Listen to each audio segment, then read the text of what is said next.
Hai, so dalam video ni aku nak update korang pasal si Tech Jobs punya projek ni. Unfortunately, aku takkan go through dengan korang proses design dan juga proses buat coding front end.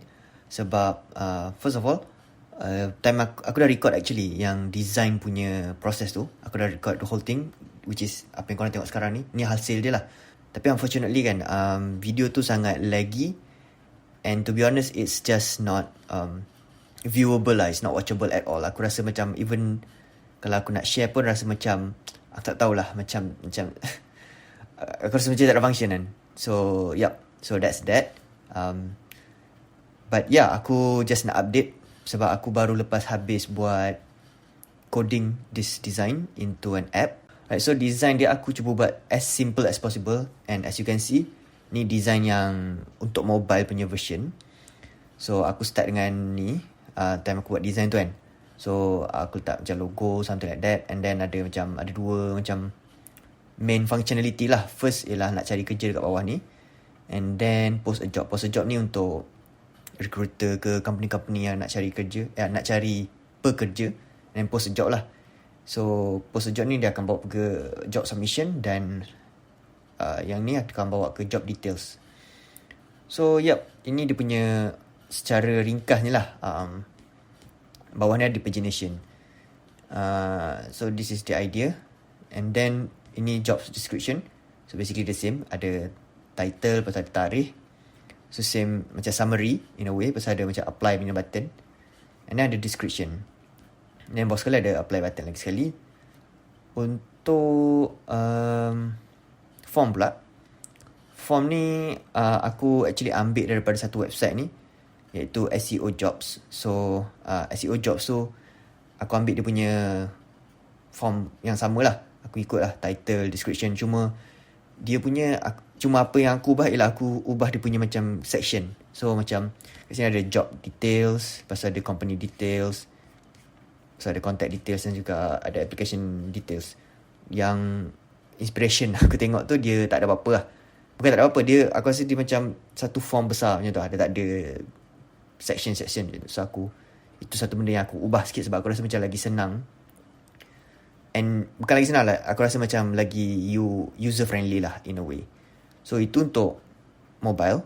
And itu adalah design, itulah apa yang aku come up with untuk design mobile. Dan untuk desktop pula, aku basically buat benda sama, cuma aku besarkan je. Sebab aku nak, kalau boleh nak make it as simple as possible. And kalau boleh tak payah tukar apa-apa sangat lah, sebab aku nak ship this thing fast as possible kan.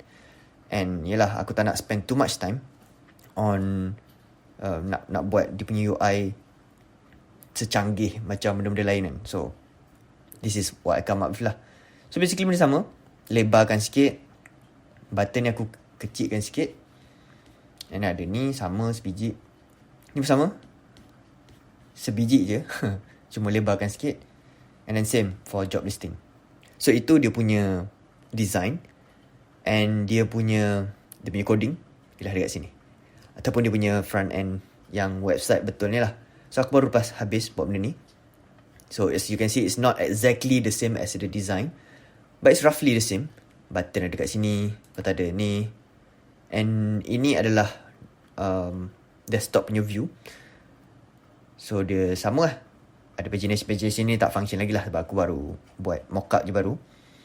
So bila tekan post a job, akan ada ni job details, bla bla, selection, experience, bla bla, remote. Okay, untuk remote ni pula kan, untuk location ni, kalau buat in office ataupun both kan, in office atau both, dia akan keluar lah kat mana tempatnya. So itu satu feature lah aku buat kan. So company details, name dengan website. So contact detail ni, contact siapa yang bagi benda ni kan, siapa yang post a job ni. Ni untuk aku contact lah. Aku nak tahu nama diorang, email dan juga phone code nak follow up ke apa kan. And then application details. So ni lah details di mana orang yang nak cari kerja tu go through lah. Sama ada URL, phone ataupun email lah. And then dia boleh continue to payment, which is aku akan integrate dengan Stripe untuk diorang buat payment sebelum aku proceed dengan submit ni kepada database. Right, so itulah basically it Dan ini kalau kita klik ni, dia akan pergi job description punya page lah. Sama lah. Ini basically the same, cuma ada job description ni. Right? And then ada apply now button, which is aku akan pergi redirect diorang kepada URL ataupun email. Kalau phone maybe aku tak sure macam mana. Maybe entah, to be honest aku tak sure macam mana. Tapi probably aku rasa sekarang at least diorang akan suruh guna URL. Dia akan suruh isi form lain ataupun suruh send email lah. So itu dia punya application process. So itulah basically 3 page. And aku tahu probably ada benda yang aku terlepas pandang ke apa kan. Search feature ni aku tak integrate lagi. Basically aku tak integrate lagi lah dengan back end. And untuk back end, sebelum ni aku dah cakap yang aku mungkin nak guna Strapi. Tapi bila fikir balik kan, bila tengok-tengok balik, maybe as of now kan, maybe aku rasa nak guna Contentful. Sebab Contentful aku ada experience. Aku buat resepi Cairo Aming punya website guna Contentful. So kalau korang tak tahu website apa, aku akan link dekat description bawah. So korang boleh pergi tengok website tu. Tapi basically website tu guna Contentful punya CMS. And aku plan nak buat benda sama lah. Sebab first of all, benda tu dah hosted. So aku tak perlu risau pasal nak spin up a server ke apa ke untuk host Strapi. And then nak kena connect database. So benda tu memang hosted. And then dia punya free tier, tak silap aku, dia boleh masukkan dalam 25k macam apa orang panggil data lah, lebih kurang macam row kan. Boleh masukkan 25k row lah.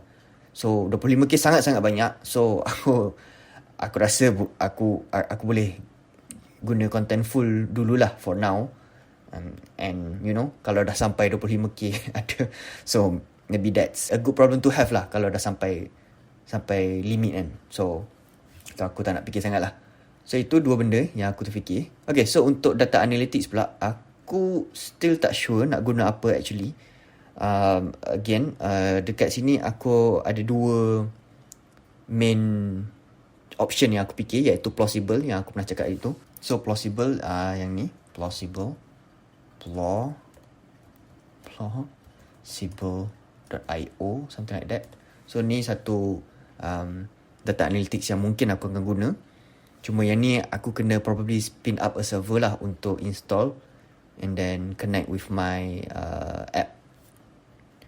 And then lagi satu ialah Google Analytics lah, which is the better one in a way, at least in my situation lah. Sebab Google Analytics dia free satu, and then dia hosted, so aku just connect je. Aku tak perlu nak fikir pasal spin up a server, nak set up semua tu kan. Cuma aku tak sure lah, maybe I don't know, aku still tak decide lagi setakat ni. Dia macam aku, on one hand aku macam nak guna Plausible ni kalau boleh kan. Sebab I don't know, sebab nampak cantik semua. So, to be honest aku tak ada, I have no good reason. Yeah, it feels simpler. And indie hackers yang aku follow dekat Twitter ramai guna ni. So aku rasa macam aku nak jump on the bandwagon lah. So itu the reason aku nak guna Plausible. Tapi cuma disebabkan benda ni aku kena host sendiri dekat server, I'm not sure if I want to do that as of now lah. Okay, so beberapa benda yang aku macam risau sekarang ialah first kali pasal description ni. Sebab description ni supposedly dia macam ni lah. Dia kurang macam full rich text punya editor lah. Maksudnya dia boleh bold, maybe boleh ada perenggan, maybe boleh ada point. So aku tak sure macam mana nak buat benda tu. And aku tak sure macam mana adakah Contentful boleh handle benda tu ke macam mana. So aku dari segi description ni aku still tak sure apa benda aku nak buat. Aku maybe sekarang for now aku guna text area, just a text area macam ni kan. Tapi aku tak sure lah macam mana, how will this work perfectly, or kena buat benda lain kan. Okay, satu lagi benda yang aku lupa nak cakap ialah pasal currency. Currency ni satu benda yang aku risau juga. Sebab aku macam nak promote ataupun market this app for C, tech jobs and Southeast Asia punya region. And bila kita nak buat benda tu, obviously semua negara ada currency dia sendiri. Aku tak sure if aku nak teruskan guna dollar and then enforce benda tu untuk macam salary dekat sini, ataupun aku nak support multi-currency, which is agak, aku tak sure, aku rasa macam agak leceh. Aku takut benda tu menambah complexity this app and membuatkan aku rasa macam, baloi ke buat benda tu kan, macam jadi aku dah buat, katalah aku dah buat benda tu kan, set up betul-betul apa semua, boleh support currency, probably currency Southeast Asia punya region lah, and maybe USD, so macam ringgit Malaysia, Indonesian rupiah, Singapore dollar, semua tu kan. Katalah aku support semua benda tu, aku takut benda tu akan menambah complexity lah, macam ni nak kena pilih choose your currency, bla bla bla, semua tu kan. And then probably akan menyusahkan aku in terms of maybe sorting ke filtering ke kan, kalau aku nak filter katalah kerja yang gaji katalah I don't know 5k ke atas ataupun 3k ke atas macam tu kan, 3k ringgit Malaysia lah kan, katalah orang Malaysia nak cari benda ni. Aku tak sure benda tu. Lagi satu, sebabkan aku sendiri orang Malaysia and aku pun promote ni dekat Twitter, and aku rasa most of you guys are from Malaysia, so adakah patut aku just guna ringgit Malaysia je for start at least? But then aku still risau lah benda tu. Aku tak sure sama ada aku perlu cater for Malaysian punya user ataupun should cater for the C region punya user. And then kalau aku nak cater C region punya user kan, aku nak guna currency apa, aku sama ada nak support multiple currency ataupun nak guna dollar. So itu benda yang aku terfikir sekarang lah, iaitu nak support multiple currency ke, nak guna satu ke nak start dulu with Malaysian ringgit and then baru support multiple currency ke, macam mana. So situ lah, aku still tak decide and we'll see how it goes lah from here. To be honest, sekarang kan aku macam agak, bukan risau lah, dia macam ada doubts in aku macam ada doubt myself lah pasal projek ni boleh berjaya ke tak. Sebab dulu aku cakap aku nak ada satu sales kan, aku tak sure aku boleh dapat ke tak, sebab it's I don't know, maybe aku boleh dapat, but yeah, aku dia punya doubts tu datang lah, kadang-kadang datang, betul ke benda ni, betul ke ada orang nak guna kan. And then untuk orang guna, untuk projek ni berjaya lah in a way kan, berjaya as in ada orang guna dan dapat satu sales tu,